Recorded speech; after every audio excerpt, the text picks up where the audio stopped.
Hey guys, Ryan Moffat here.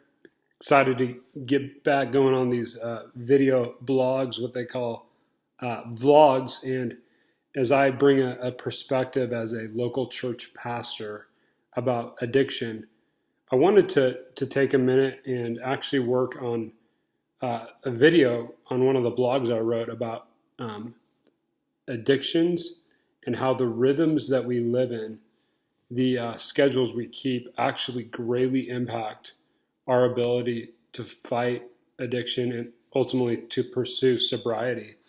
And when I talk about rhythms, what I really mean is liturgies.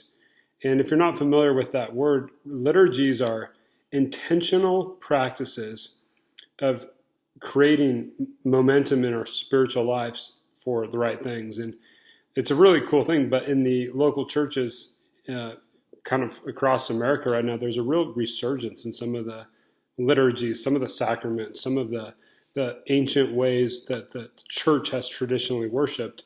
And I think the resurgence is coming from a place where they're seeing value in creating healthy rhythms to remind themselves of what does it mean to be a Christian, what does it mean to follow Jesus.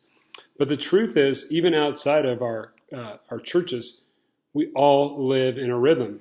We all live in liturgies. And the question I would pose to you as you're viewing this video is, what kind of liturgy or what kind of rhythm are you living in? Because you live in one, the question is it a good one? And here's what I mean. One rhythm that I live in is Saturday and Sunday, college football. You know what I mean, right? Saturday, I'm an Oregon State guy, so Beavers, Ducks. I pull out their calendar, I see when they're playing, and I anticipate that. Sunday after church, what is it? Seahawks games, you better believe it. And anyway, those things have powerful influence in our life. It comes from my heart, it comes from a desire.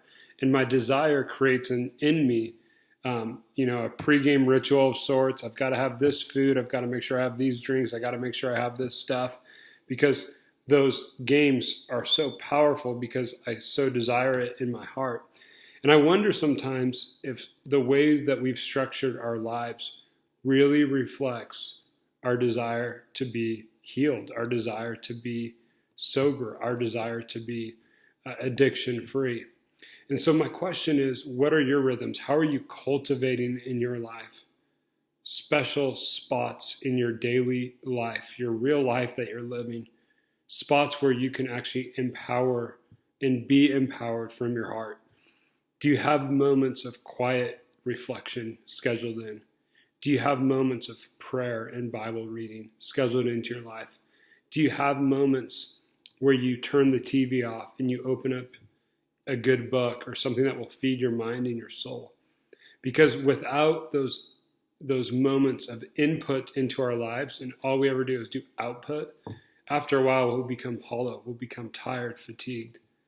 And so what I've learned as I've continued to be a local church pastor, but also a husband and a father of 4 children, is that my resources are actually totally exhaustible.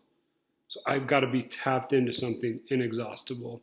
And this is why I think Jesus in John chapter 15, he says, abide in me. Like, we actually have to get close to Jesus. And it says, stay there, remain there, because apart from me, you can do nothing.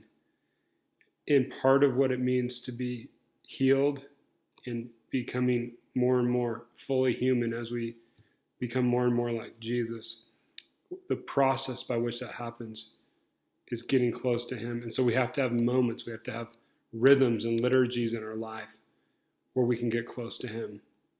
And so I just want to encourage you today in your quest.